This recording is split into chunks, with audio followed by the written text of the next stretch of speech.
All right. Hello, everyone. Thank you for coming. If you haven't already, you can feel free to grab pizza over in the side over there, and then get your seat, get comfortable. We've got an hour-long fireside chat with Chris Gladwin. Super thankful to have you here. Appreciate kind of putting this together. It was originally going to be something that we recorded for our marketing materials, but Chris is such a exemplifying example of what it means to be a leader and an entrepreneur in Chicago that we wanted the opportunity to bring him here in person and do this fireside chat so that you can all ask him your questions as well. And so that's really what this event is all about. It's going to be a casual conversation. I've got a loose outline of questions that's going to kind of take us through your history, Chris, as an entrepreneur and as a learner. And then we're going to use the last 20 minutes to open it up to Q&A from the audience so that you can all ask your questions, get specific about the challenges that you're facing, and get advice from somebody that's been in your shoes before. And so to get started, I was thinking we could do a brief introduction, and you could tell us a little bit about how you got started into entrepreneurship, or if you want to take it even a little bit further back, I would love to hear about what your life was like when you were growing up, and as a child, were you already interested in entrepreneurship, or what kind of things were you drawn to growing up? Okay, well, thanks for having me. It's nice to be here. That's a big set of questions. I guess to just start with the childhood stuff, I think I was ornery as a child, it'd be fair to say. I explained to my older sister that there was no Santa, for example, when I was about 5 or something, because of all the evidence I had collected. And so that was kind of how I was. I didn't just accept things, really anything, just because I was told. If it didn't make sense to me, it didn't make sense to me. So I think that was a characteristic of my childhood. Sometimes that got me in trouble. That was also a characteristic of my childhood. So I grew up in Ohio, primarily around Columbus, Ohio, and that's where I went to school. Then I went to MIT, which was life-changing, kind of with the way that Illinois Tech is. It just kind of transforms you to another place. And then I started working right away after that, and then I started a bunch of companies, and anyways, so that's yeah. So let's slow down that whole trajectory and jump in. Let's start with kind of MIT. So when you were a student there, what were you studying, and did you know at that point that you wanted to do entrepreneurship, or what were you thinking about professionally for your career when you were a student? Yeah, I knew I wanted to start companies, and I knew that even as a child. I remember watching movies about people who had done that and thinking, okay, that I want to do. When I was at MIT, what I studied, I changed my major every semester until my advisor refused to change my major again my junior year. And I just finished that major, which was mechanical engineering. But I had been a variety of other things. I took probably the biggest impactful class I took was an entrepreneurship class, which I think at the time was the only technology entrepreneurship class at a university. And what was interesting about it was I was a sophomore when I took the class.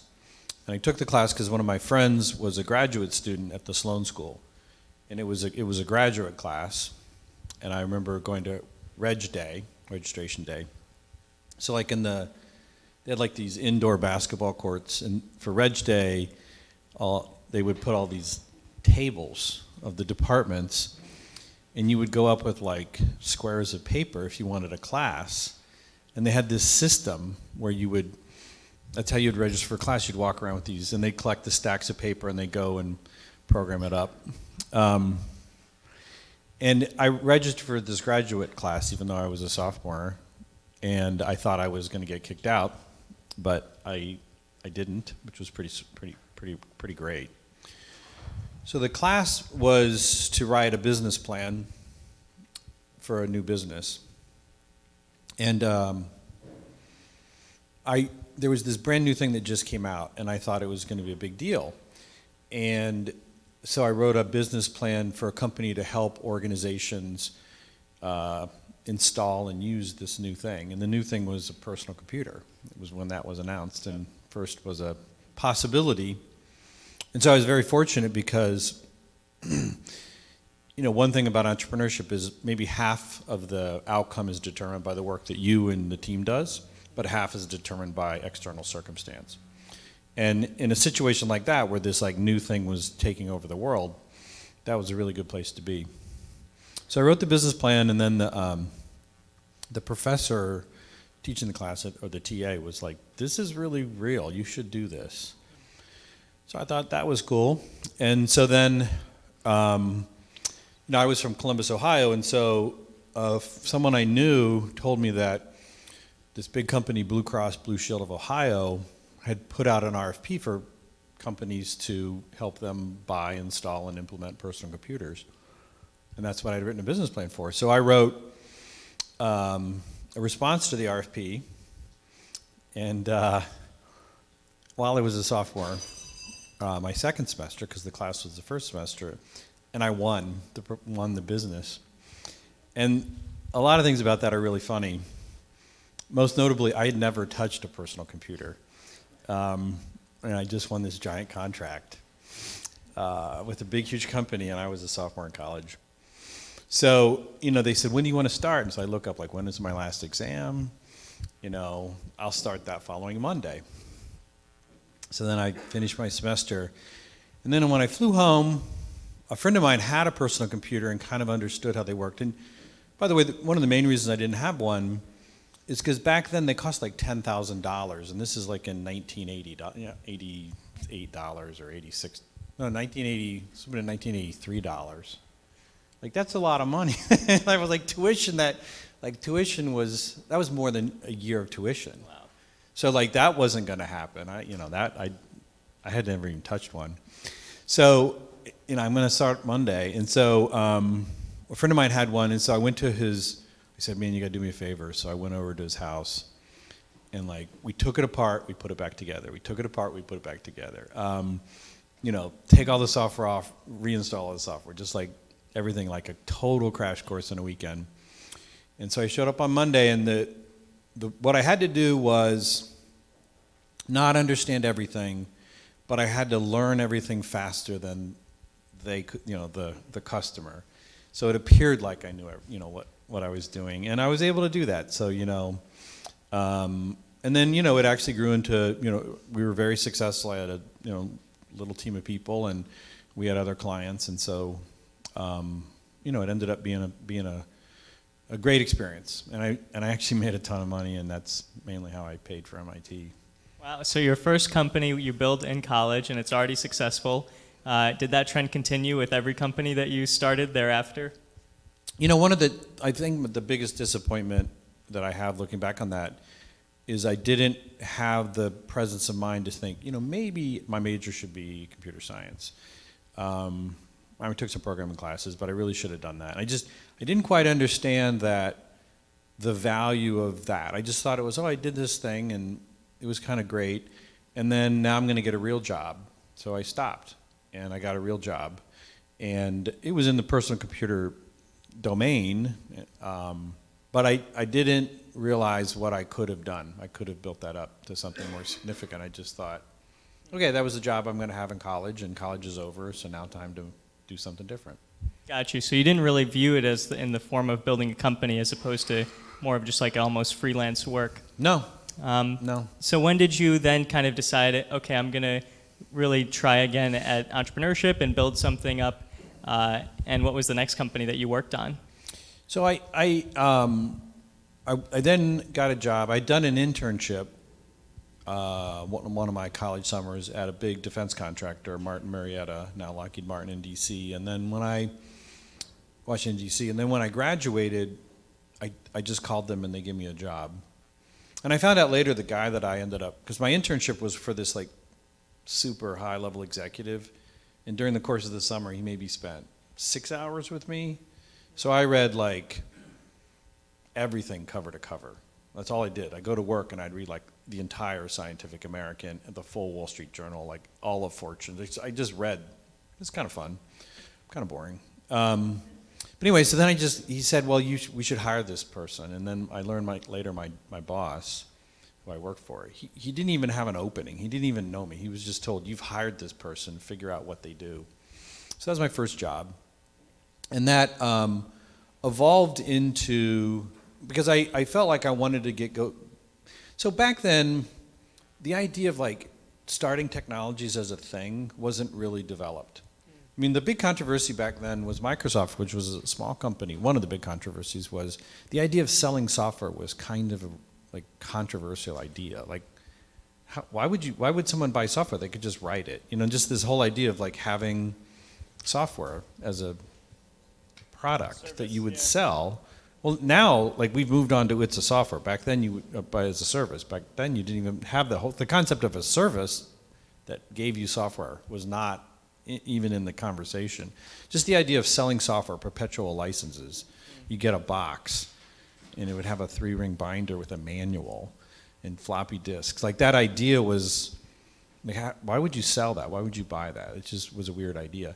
So the idea of starting a tech company just wasn't really a thing like it is now. Not at all. So I didn't really know, you know, that really wasn't an option. It was a pretty rare thing. It was that people didn't really do. So anyways, I then moved on to working at this big company. And what I did, though, was I worked in the group that, as software was becoming a thing, and personal computers and printers that talk to personal computers, like the idea that we're going to put these tools in the hands of all these people, and then all of a sudden it was like tens of thousands of people at just this one company. What we did is we would figure out, like, what's the spreadsheet that everyone's going to use, because we should all use the same one, and what's the printer that, you know, so they could talk to each other. And you know, I could make a spreadsheet and give it to you, and you could actually open it. Yep. Like, that used to be not taken for granted. So I did that, and then one of the things that I did this evaluation. I'm pretty sure it was the first of its kind that we implemented, which was an email system that would allow everyone at the company to email each other, because it didn't used to work that way. Some of us in the audience probably remember the days when, like, if you were at a big organization, there was Profs and DECnet and all these, you know, Apple Mail and all these things, and they didn't talk to each other. So you'd have like 8 accounts on all these different things, and then when you'd want to, like, give someone your business card, you'd have to find, oh, you're on Profs too. This is my Profs one. So that's how we'll talk to each other. And then you'd be cutting and pasting, you know, to mail someone else. It was terrible. But anyways, just the idea then of having an email system where all the different email clients could actually talk to each other and send mail, that was a new idea. Yeah. So I led the evaluation to figure out how we would do that at this big company. And so that was my first job. Got you. Very cool. And so if we could fast forward a little bit, I think a reason that a lot of the people are super excited to hear your story is that you built Cleversafe, which is one of Chicago's greatest success stories as a startup, and had a very sizable exit of $1.3 billion to IBM.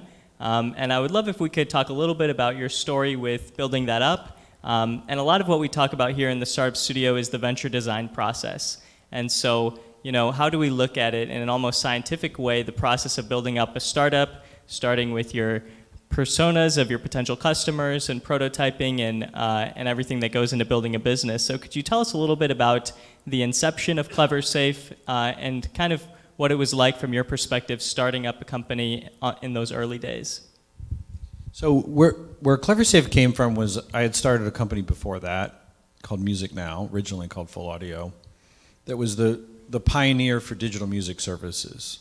The idea of selling digital music, whether as a download store or a music subscription service or an internet radio service, that was a new idea. We actually even patented a music subscription service at Music Now. So in doing that, though, we had to build a system that stored all music, and and back then that was one of the largest data storage systems in the world. You know, now it'd fit on your phone, but you know, back then it was like a room full of expensive stuff to store all music. And the quality of we bought the state-of-the-art arrays from Sun and Dell, I think, were the hardware providers, and I just thought they were terrible. Because they were not reliable, the solution was to buy 3 of them and then just make it so that as long as, you know, you have a backup to the backup. And I got how that was a good thing for the vendor. Like, pay 3 times as much. But as the customer, like this is terrible. There has to be a better way to do that. And the thing is, they would fail all the time. Like, these things are terrible, and this is as good as the industry is. And back then, it was very common. You know, if you were a user of some kind of computer system, there'd be times when it just wasn't working. And like, that doesn't really happen so much anymore. But like, it doesn't. I felt like it doesn't need to be that bad. This is terrible. So when we finished up at Music Now, one of the ideas I looked at as my next company was, why don't we make data storage that is much better? You can make it much more reliable, much more cost efficient. And that's really the genesis of Cleversafe. And how we did that was we drew upon techniques that had been developed in the world of cryptography as well as wireless communications. They use very sophisticated methods to encode and decode data and make, you know, they do some great, interesting math, and they developed this over 50 years. And then you looked at what the data storage industry was doing, and it was the most primitive. All it was doing was parity. I mean, that was like 1970. That was like decades old technology. If you looked at what wireless was doing, or, you know, that would go back to like the 40s if you looked at what, you know, the encryption crypto people were doing. And it was just amazing to me that like this giant important industry, information technology, was just so primitive. And I knew we could take some of those techniques and make it better, and that was really how Cleversafe got started. Got you. And so one of the stages that a lot of students here are at is that they've got this idea, and they're looking for initial customers to take a chance on them and work with them to either build out some kind of a prototype, a pilot test.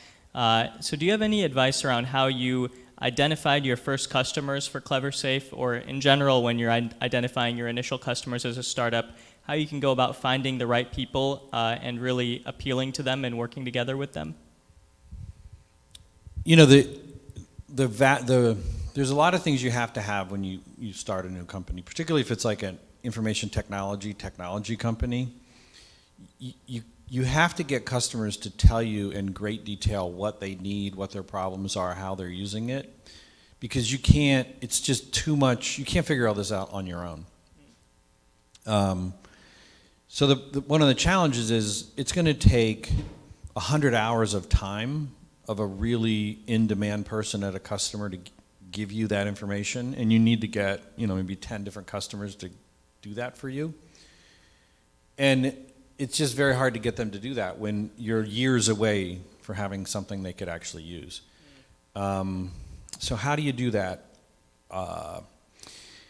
You know, you just have to be nice when you ask, and persistent, and kind of make them like you and want to help you at that level. It's hard to do, and then you have to connect it to a problem they really want to solve, because they're going to have to deal with the fact that it's going to take forever, like literally years, before you can actually help them. So that, I mean, it's a challenge. Now, not all businesses have that challenge. A lot of businesses, if it's more of a consumer-facing thing, you don't need that much of a dialogue. Instead of 10 people, 100 hours each of helping you, it's more like 1,000 people, 10 minutes each. Mm-hmm. It's easier, but you just have to establish personal relationships, you know, for people that will really help guide you, because you can't figure that out on your own. Got you. Okay, and so to continue fast forwarding, after you exit Cleversafe and you're very successful, what kind of questions pop up in your mind as far as what to do next? Did you know that you wanted to start another company? How did you kind of think about what you really wanted to prioritize in your life and drive you to work on or continue to move towards afterwards? So after Cleversafe, I did start another company, Ocient, which is where I work now. In that case, it was a little bit of a different story. I knew that I wanted to do one more company because I didn't feel like I was old enough to stop working, at least in that way. So I knew I wanted to do at least one more. And then what happened, you know, so one of the things I think I'm good at, and I think the people I work with are good at, is listening and learning from customers. And I think earlier in my career, I thought you want to make this thing and make it, solve these complicated problems, and you can be so smart and so hardworking that you'll just figure it out. But what you learn is that it doesn't work that way. You really have to learn from the customer.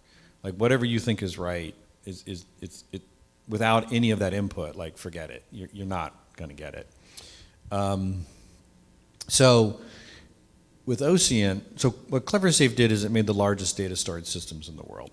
And we really just focused on the 500 or so largest bit storing organizations, not by how many people work at the company, but how much data do they store? How many petabytes? The top 500, that's who we want to sell to.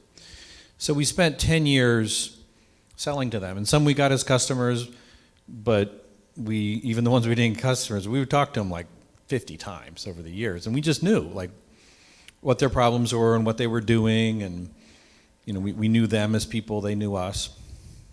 So the way that Ocient started is, as we got to know them, the biggest of the big, the trillion-dollar tech companies, the big parts of the US government that store things, they started to tell us they had another need, not just to store data at limitless scale, which is what Cleversafe could do for them, but they needed to analyze data at limitless scale. And as they started to tell us the details, and I'm taking furious notes because this is gold, when that kind of person tells you that kind of information, they needed, their needs for analysis were a couple orders of magnitude beyond what was possible. The biggest of the big were 1/100th of what they needed. So once I heard that literally 6 times from the 6 biggest information, organizing, storing, analyzing organizations in the world by how much data they're analyzing, I'm okay, this is real. So that's when we started working on Ocient. Plain and simple. And the first thing we did, like I was saying earlier, we got to know these people. We spent some time with them. Okay, exactly what kind of data? Can I get a sample of that data? And what kind of analysis? You mind giving me some of your queries, maybe the last 7 days of queries? Can you send those over? And really just trying to dig into what do they want to do? And they just told us. So. And also some of these people, we had worked with them for 10 years. They're kind of, they're work friends. And, it's very satisfying to, as a company, do something they really need and have it work and have the result, So that's really where Ocient came from. Yeah, so I was listening to one of the interviews you did as I was preparing for this, and something that really caught my attention that I thought was interesting is that you said you had essentially a spreadsheet of potential customers that, just a few hundred names of people that are key decision makers for billions of dollars worth of market that you could target.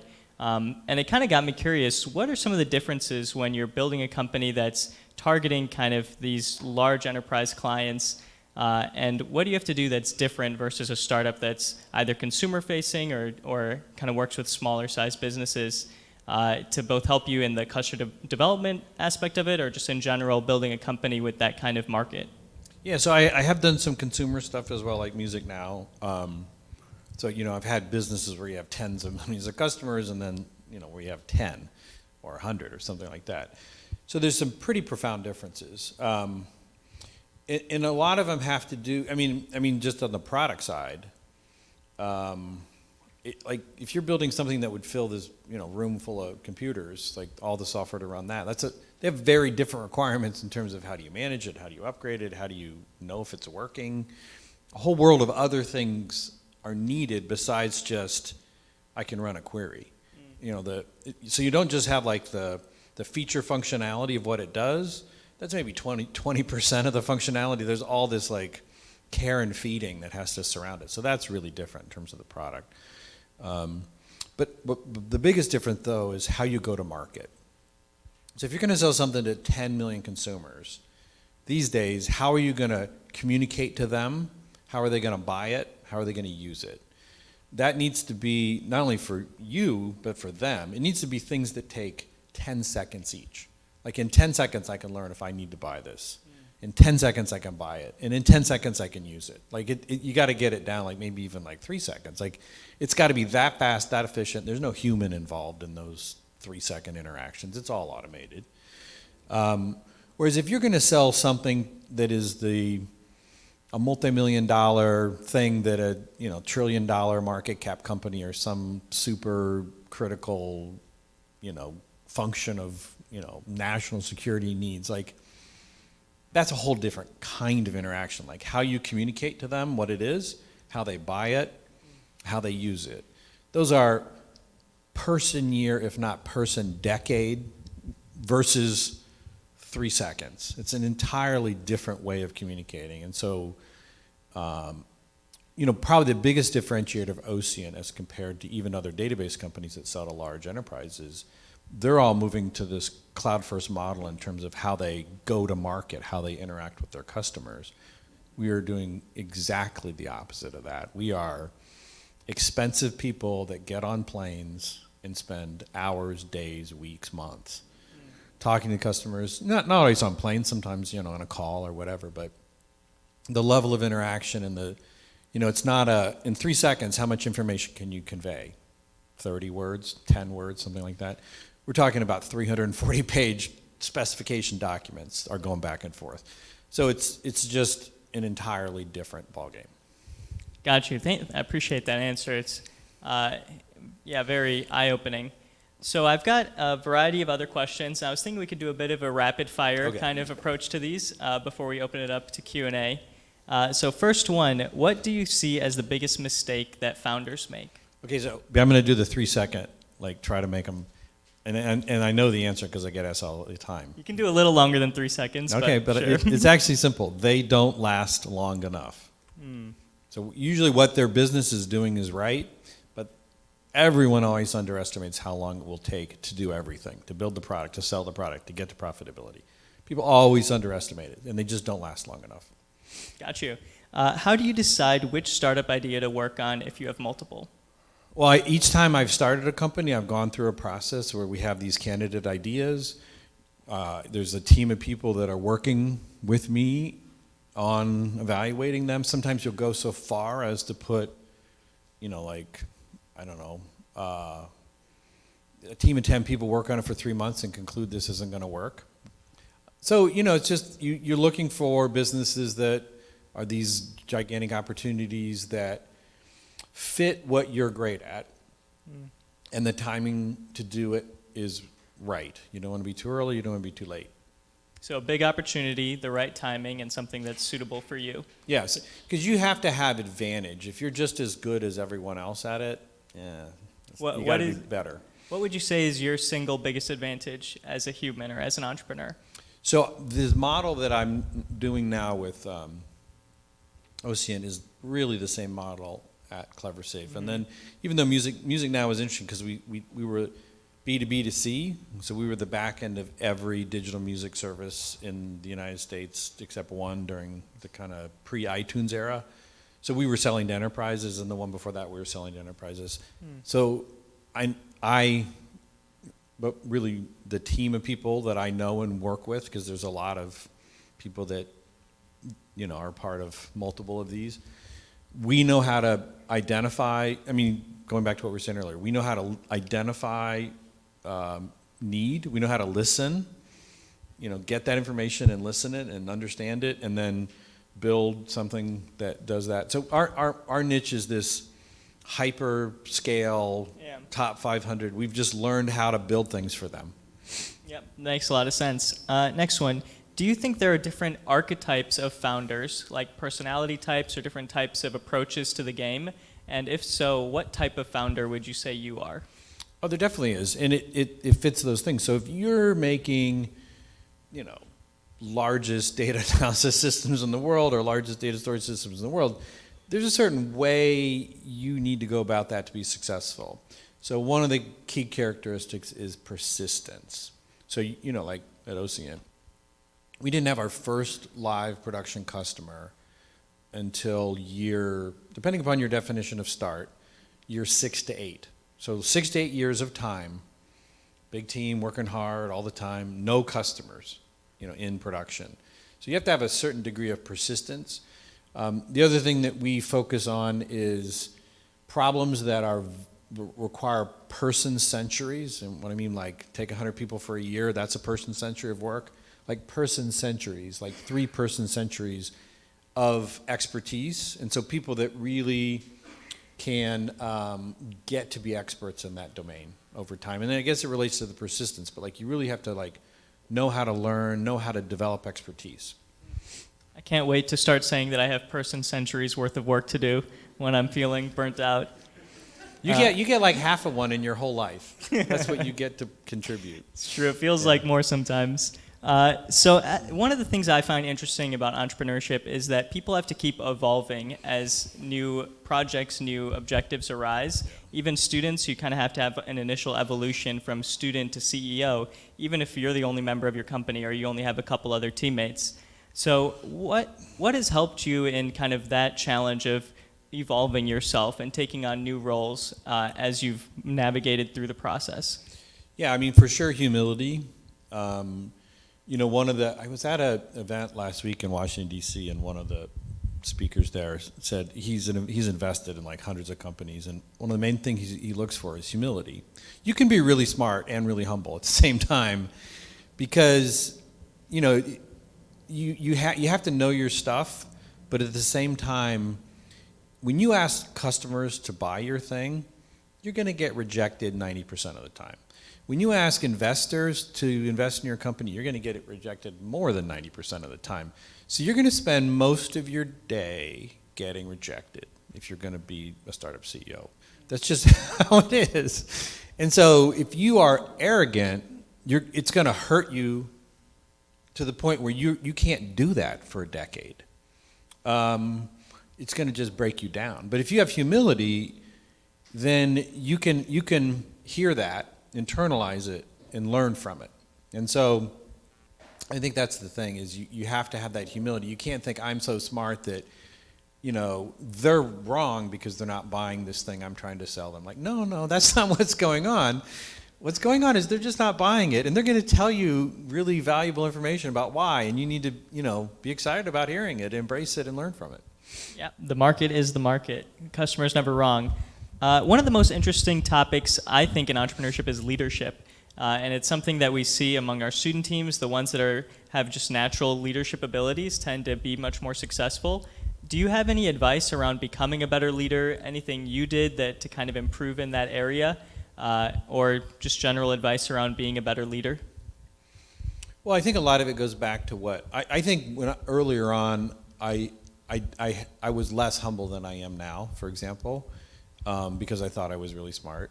And you know, now what I've learned is, yeah, I have a growing amount of expertise in what I do, but I'm definitely much more humble about it, and that's an important thing. You know, I guess other leadership, I think there's leadership by example, and I think, as I was saying earlier, one of the key characteristics to being good at this kind of work is this perseverance. You know, the ability to I've done financing rounds where I had 300 plus no's in a row. Like, imagine going on 300 job interviews, like in person, flying out there, meeting the people, prepping for the meeting, and 300 times in a row for like 18 months. It's like nothing but no. You know, so like there's a certain kind of perseverance you have to do that.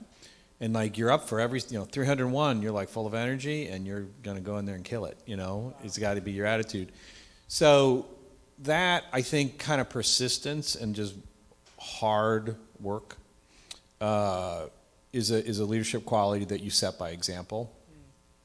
And so I think that's another key trait. I love that, leadership by example.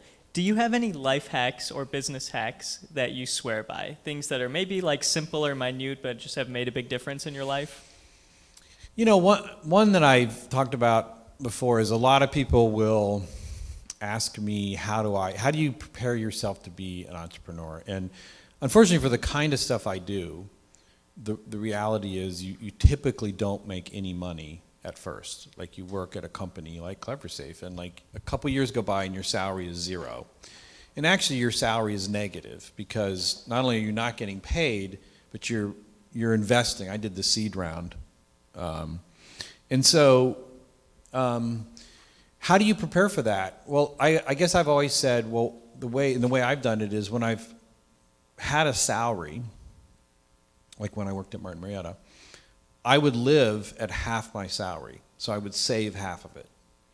And then you have to have all these life hacks to still like hang out with your friends and, do things. And then, people would say, well, that's hard, And I'm like, if you can't do that, you're not likely to be able to do what a company does in the early stage. Because that's what you do at the company. It's like, how do I get twice as much done with half as much money? Like, if you can't figure that out in your personal life, it's going to be hard to do in your business, because you're going to do the exact same thing. So that's been one of my life hacks that some people aren't so excited to hear. Like, oh, it's going to be great, I'm going to be a tech entrepreneur. Like, yeah, so take your salary, divide by 2, put half of it in the bank, and then live, on the other half. Like, that doesn't seem very exciting. Like, yeah, well, welcome to tech entrepreneurship. Yep. Good life hacks are never as easy as they seem. What is a pivotal decision that you've made in your life, and how did you make that decision? I don't know. I mean, I'm trying to think like what lens to think of that through. I guess moving to Chicago was a pivotal decision, and I think about that. My first job out of college, I lived in Washington, D.C., and what I found was that metropolitan area is really driven by federal government. And I felt like if I wanted my career to be in federal, for sure, that's where I got to be. Even if if I was going to make technology companies that primarily sell to federal, that's an awesome place. But I didn't want to do that.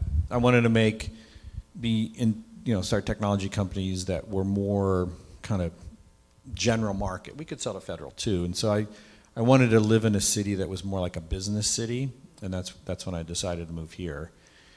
And it's been, that was a very pivotal decision for me. I can't remember what book I read a few years ago, but the decision of where you live after college is one of the biggest determinants of your career success, because you're basically going into this business ecosystem where you're going to form all these relationships, and that's a big part of what is going to happen to you in your career and all these opportunities. It's a huge decision of where you, and even though I kind of picked, for me, the wrong one at first, moving here 5 years later, that was a pivotal decision. Got you. So I know that you have experience playing poker, and you have hosted poker games. Is there any aspect of poker that you think has made you into a better entrepreneur?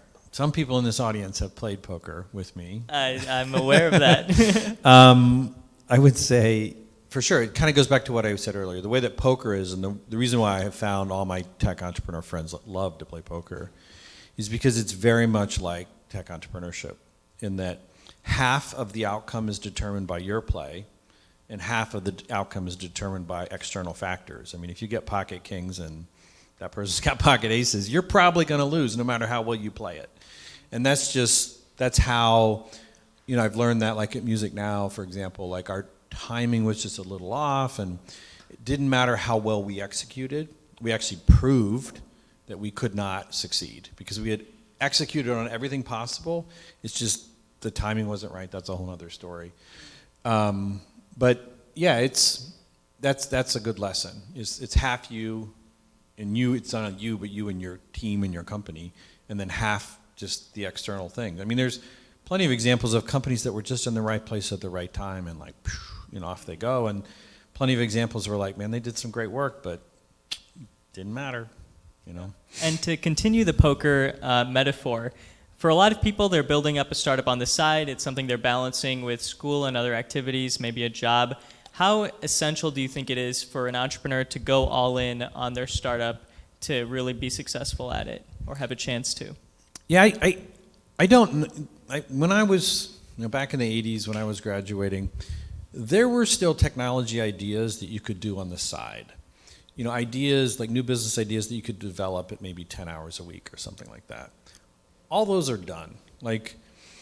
Maybe there's some out there, but I can't think of really any. And anything that's successful these days, these are ideas that take decades of work just to conceptualize. You know, and I've never figured out how to do it on the side. Like, when I'm thinking about a new business idea and exploring whether or not it's going to go, just conceptualizing it and then maybe doing, you know, market validation testing or prototype creation. Like, it's not just me full-time, like me double full-time. It's me and a team of other people. And I've heard this from so many people, like when they start doing that, they're like, I'm working so hard and all we're doing is thinking. You know, like, it really does take like months of time of a team of people working around the clock just to define what it is you're going to do. Yeah, it's a lot of work. So here's a question that's not selfish personally at all. Do you have any startup ideas in your head that you think I'm not going to really have time to get around to and you'd like to give away to us, the audience? Not really, because of what I just said. Like, an idea, it takes so long to develop. I mean, there'll be like themes that I think, oh, I bet there's some good businesses in there, but it would take years, you know, person years. It would take months of people to kind of, is that really real? It's very rare that you have these ideas, at least in what I do, which is core enterprise tech, that, I mean, there's no way you can just like think of one thing, because any of the think of one things, everyone's already done all those.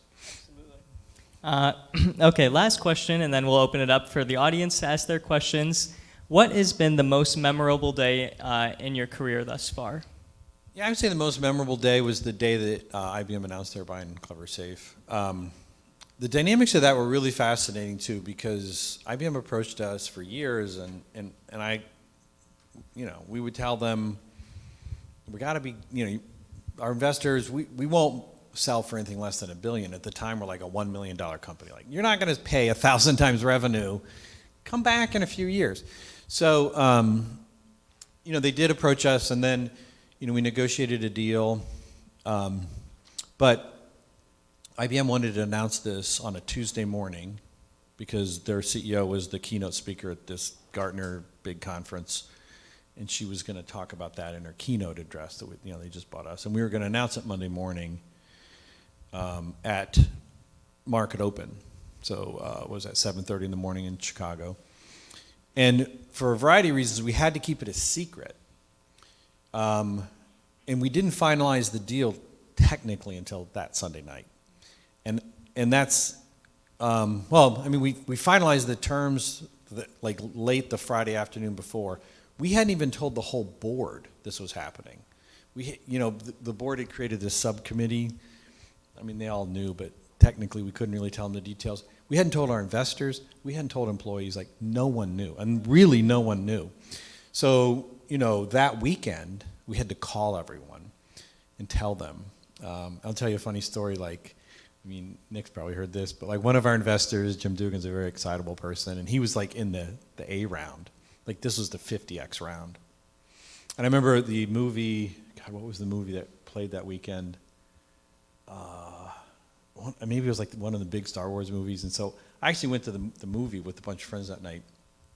I get a call from Jim. Well, I had left him a message like an hour before, like, and this is the message I left everyone, like, hey, Jim, it's Chris. Look, when you get this message, just call me back. Doesn't matter, middle of the night, whatever. We're going to have the best phone call you've ever had in your life. Call me, you know. So anyways, he calls me back. I step out of the theater, and he just goes crazy. And it was funny. I don't know if I should tell this story, but Mike Evans is sitting next to me at the movie, and Mike was the guy that started Grubhub. And Mike knows what the call's about. And Mike's like, when you catch up on the phone, ask, because Jim, they own a private plane charter company. He's like, ask him for like a free flight for all of us to wherever we want to go. He'll say whatever, because he'll be so happy. Anyways, he did say yes, although we haven't made him give us a free flight. But anyways, so that all happened kind of on one day. And then when we announced it that Monday morning, like, of all the ways a person can be contacted, text, email, LinkedIn message, whatever, like, all of my inboxes just fill up to forever. I've never had like 10,000 people contact me in an hour, but it happened, and it's pretty wild. That's an awesome story. All right, so now we've got about 20 minutes. Yeah, let's give a round of applause for...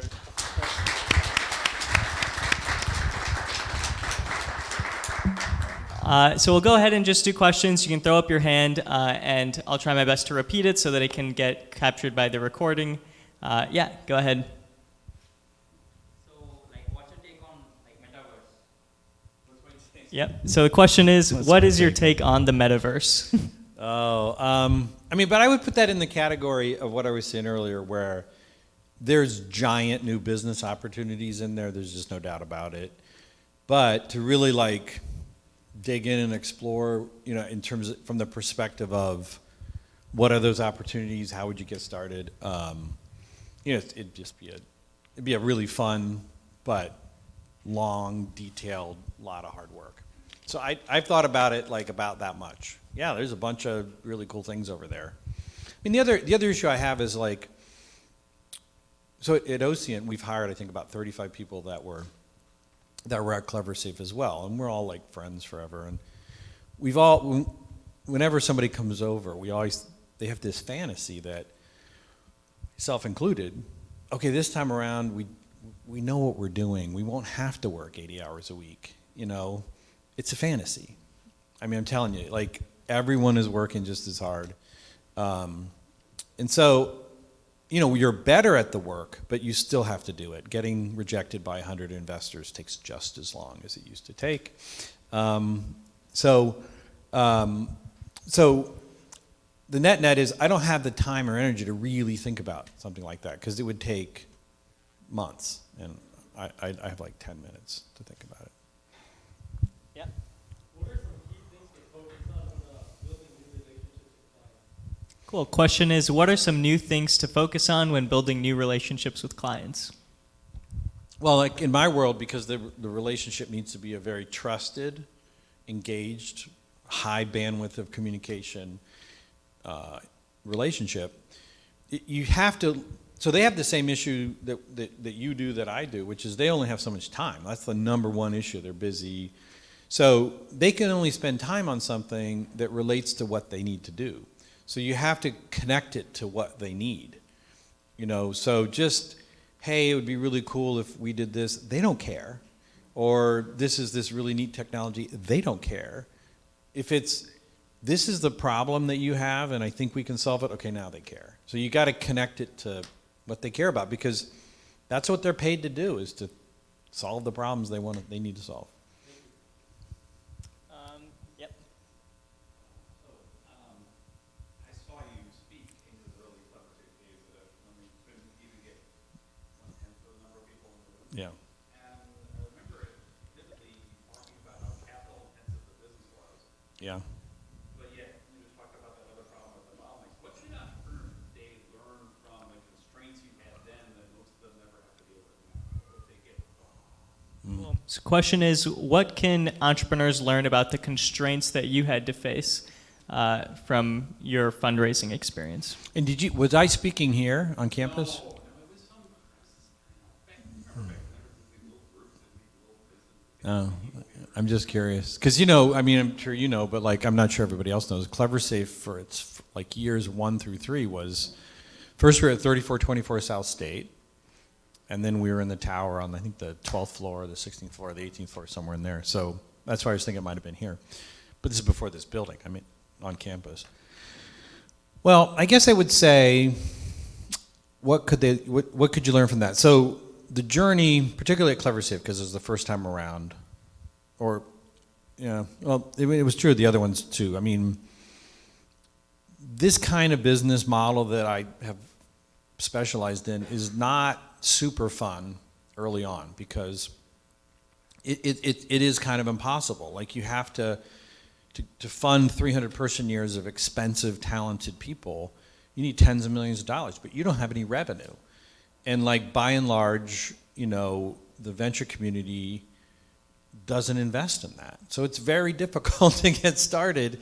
So I guess I would say the learning is, unless you love doing that kind of work, you should not do it, because it won't, it's like the kind of fun that an ultramarathoner thinks running 50 miles is fun. Like, if you think, you know, just trying to figure out how to raise all this money and like dealing with constantly not having enough money to do everything you need to do and yet still finding a way to do it. If you think that sounds like super fun, you should do it. I guess one test that you could make that I've thought about for myself and others is, and I feel this way about music now, because even though, we sold it to Circuit City, we didn't make money on it. So the question is, if at the beginning of the venture, you knew it wasn't going to be this, $1 billion thing, would you still want to do it? And if the answer is yes, then okay, go for it. If the answer is no, you're probably not cut out for it. I mean, you just have to love the work that much. Like, are you really passionate about building the largest data storage systems in the world? I mean, is that super exciting to you, independent of the upside? So that's what you need to look for. Yeah. So in your entrepreneurship career, if you could have done one thing differently, what would it have been and why? If you could do one thing differently in your entrepreneurial career, what would you do differently and why? I would have started sooner, probably. I mean, I feel mixed feelings about it. I spent 10 years, because I had the Martin Marietta big company thing, and then my first job in Chicago was a big company as well, big computer company. So I spent 10 years not doing it. But the goods, and I feel like those 10 years, there's so many incredible companies that got started, and I missed out on those opportunities. But the positive was, what I really learned was how to operate at scale, how to manage large teams of people and raise lots of money and all that stuff. And so talk to big customers, things like that. So it ended up being useful. I mean, I do feel a little bit like, it was like another 10 years of school I had to go through before I could really get started in what I want to do. Of course, if I could go back, I mean, you could pick these areas and you could just ace it. Let's see, I'm going to make, I don't know, an operating system in 1979 would be a pretty good thing to do. But you could pick some really cool things and be pretty successful, because that goes back to if you have the right thing at the right time, your odds of success are so high. You don't necessarily have to be the best ever at it if you're just right there at the right time with the right thing. So it would make it easier, for sure. We'll go over here. In your line of work, I guess, what are the major milestones in the life of these startups? I mean, they seem to span about a decade or so, but Yeah. if you were year 1, year 2, year 3, every year, what would be the major milestones of a kind of a successful? Yes. So what are the major milestones in the life of a successful startup? So one of the things that I do that I don't think is very commonly done, and I think it's a very good idea to do this kind of research, is I research similar companies, similar new startups in the category that we're in. And you can learn so much. So, Ocean's making, hyperscale data solutions. And so, meanwhile, there's all these companies that are going public that are doing pretty similar things. They got started maybe 10 years or 4 years before us. And you can get their financials when they go public. And you can see, how much did they spend on R&D as a % of expenses in IPO year -5? Just look it up. And then maybe, you can we make these things we call cone charts, which is we put all their metrics and we time normalize them around the IPO year. And we call them cone charts because they're these really tight cones. There's a pattern to it. And you can learn. So there's these patterns and there's also these stages. So in my world, which is large scale enterprise IT development is a new company. That's a certain category. There's these very well established patterns. So the first thing you do is kind of the seed early stage. Well, seed stage is you're really conceptualizing and defining in detail what you're going to do. And your deliverable really at the end of the day which we make, is about a 100-page business plan with a lot of large supporting documents. This is what we're doing. That's actually very unusual for people to do that level of detail, but I find it super useful. And then you get into the early stage. And so what you're doing in early stage is you're building version 1, and you're getting your initial customers and figuring out product market fit. And the proof of that is you got a customer to pay for it, because that's the definition of it's working. Doesn't matter if it's awesome technically or your marketing is really slick. Did someone give you money for it? That's the measure. And so first you you'll get like a small set of initial customers, and now you've finished the early stage. Now you enter growth stage, and growth stage is rinse and repeat. Okay, so I've got a total available market right now at OCN, $22 billion. We've sold, our initial customers. We're entering the growth stage, which is like, this is what we do for ad tech. This is what we do for lawful intercept, the verticals that we're in. And we need to rinse and repeat and show like sales efficiency. Like the first time we did it, it was a 12-month sales cycle. The next time it was a 3-month sales cycle. The next time it's a 3-week sales cycle. Like that's the kind of stuff you need to show, because you're showing we're gonna take over the leadership position in this market, and that's the growth stage. And then you get to like that IPO, pre-IPO stage, which is you've established leadership in a market. Now you're going to start to go through the early majority and the late majority of the market, maybe enter some other segments. So those are the stages you go through. We'll go here. So first of all, thanks for sharing this experience with us. That was very interesting. So my question would be that hypothetically, let's assume that you have just recently graduated and you have this idea that you want to turn it into a startup. So what would you, which is like for software related, it would be easier to steal. And what would be like the steps that you would take to protect it without having to pay lawyers protecting it or Got you. So hypothetically, you're graduating college, you have an idea for a software startup, and you're afraid that it's easy to steal. So what steps would you take to protect your idea? So as a person who has had extensive background in patents, like at Cleversafe, we had, according to IEEE, the 10th most powerful patent portfolio of any government agency, university, or company in the world. So this little company, so I've done a lot with patents. But patents do not protect you from someone stealing your idea. They have other purposes, and that's not one of them. So that's not going to help you. The other thing that's a challenge in terms of protecting the idea is other smart people, once they see what you're doing, can rewrite your software.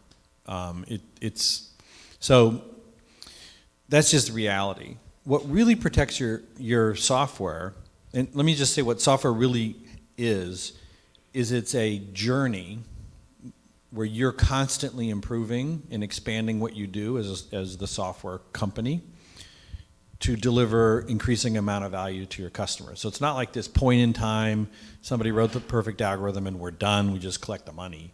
Never works like that. Software is a relationship with your market where it's ever improving. So the only way you can protect what you've done is to keep improving and to build this engine of knowledge and talent that just keeps making it better and better and selling it better and better and selling it more and more. So that's really ultimately how you protect it, is you make it such that if someone else wants to catch up with you, they have to catch up with where you're going, not where you've been, because they can always catch where you've been. And you just have to be better at going to the right new places and doing it faster and more efficiently. That's how you do it. Yeah, Vinay? Hi, Chris. I'm a big fan of poker, so I'm going to phrase my question in that way. If you're experienced in your career where you were faced with a situation where you were faced with a 2-7 offsuit, where you convert that into getting the pot. Okay. Were you ever in a situation where you had a 2-7 offsuit in your hand and you were able to use it to win the pot? Yeah, 2-7 offsuit is the worst possible starting hand. The answer is no. I mean, like I've had situations where you pocket aces and you don't win the hand in business and in poker for sure. No, I mean the reality is most markets today, particularly if it's like software technology stuff, which is the kind of stuff you're likely to do, or some kind of technology. Markets are really competitive. There's a lot of other really smart people. Like Illinois Tech is not the only place that makes engineers that know how to do things. So it's very unlikely that you would have this bad starting hand and emerge as a leader. It's very unlikely. You could have an average, like I said, if you have an average offering and you're just in the right place at the right time with the right thing, yeah, you can probably pull it off. But not if you've got the worst possible opening hand. Yeah, also in the back.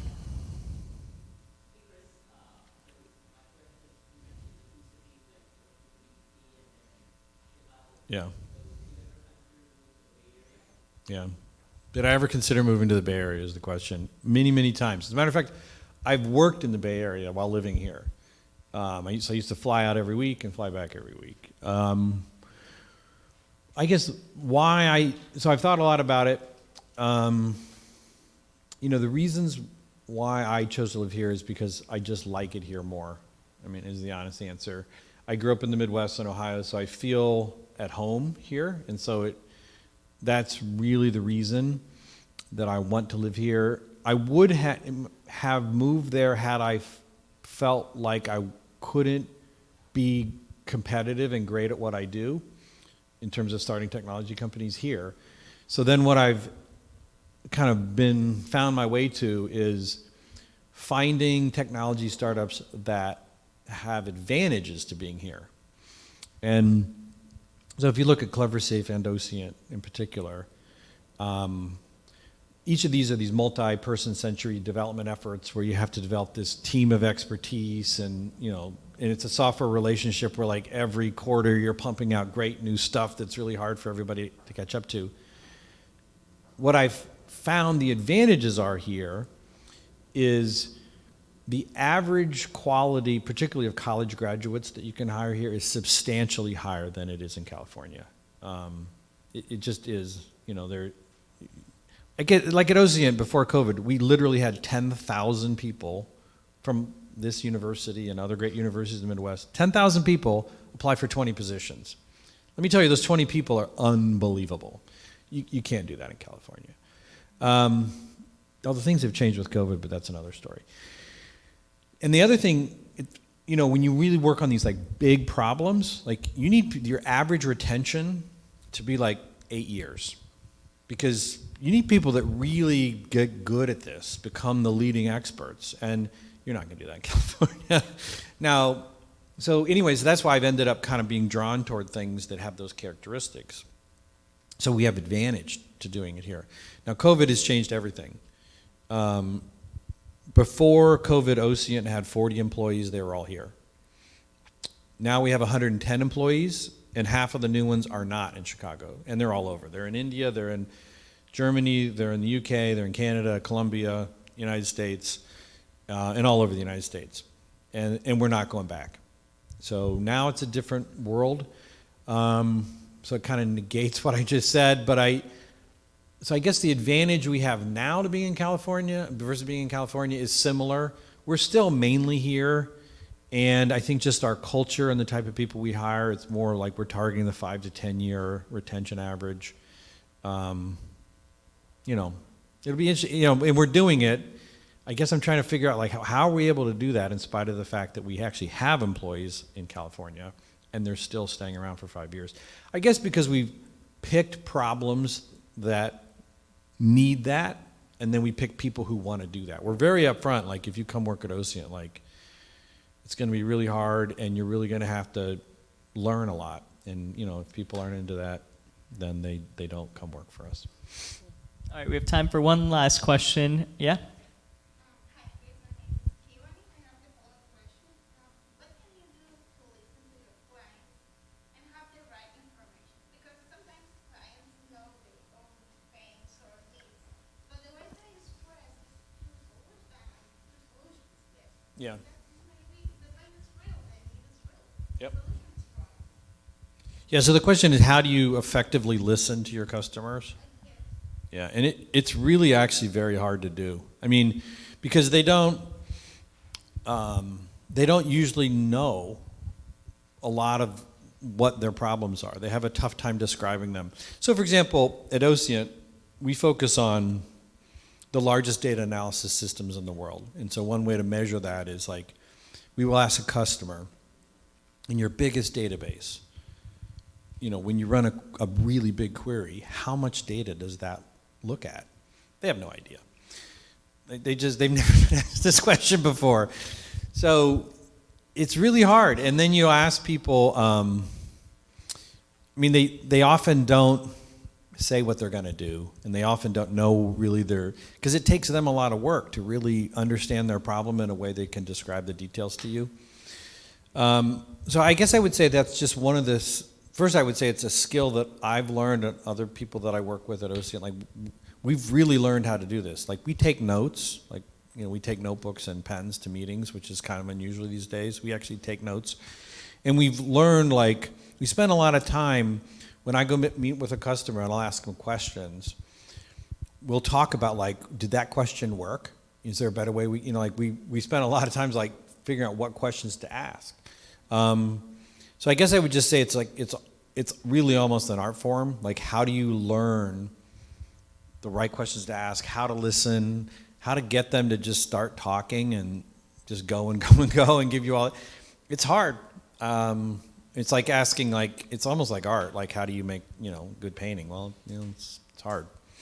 I wish I had an easier answer, but it's like a true skill, learning how to listen. Well, I'm going to do one more because I noticed I kept missing you with the glasses. So you can go ahead. Thanks. I'm interested in you have the engineering background and you have the entrepreneurial background. And I was wondering if you could describe if you have certain mental models for balancing those two forces within yourself, maybe how you make most of both of those, the engineering discipline and the business entrepreneurial discipline. Yeah, so the question is, how do you balance the engineering and the managerial discipline?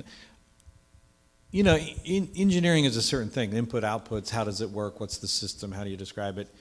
And to many of the things in the management side, you can make it like a system. And so I think a characteristic of managers who are engineers is when they can, they want to engineer it, even the management stuff. And that's a good thing. So that's kind of how you balance that side, is you do it as much as possible. The stuff that's left over in management is people. Managing people, working with people, listening to people, communicating to people, which you can't always engineer, and then you just have to learn kind of people skills. Because, part of management is like reading a financial statement, but that's like numbers, it's equations, like you can engineer that forever. But then the other part you just have to learn is the people part. And I guess the way I balance it is just think of it in those terms. There's the people part, which you can only engineer so much, and then everything else that you can engineer, you do. Awesome. Unfortunately, that is all the time that we have. Can we have one more round of applause for Chris Gladwin? Thank you so much, and thank you everyone for coming. Have a good rest of your day.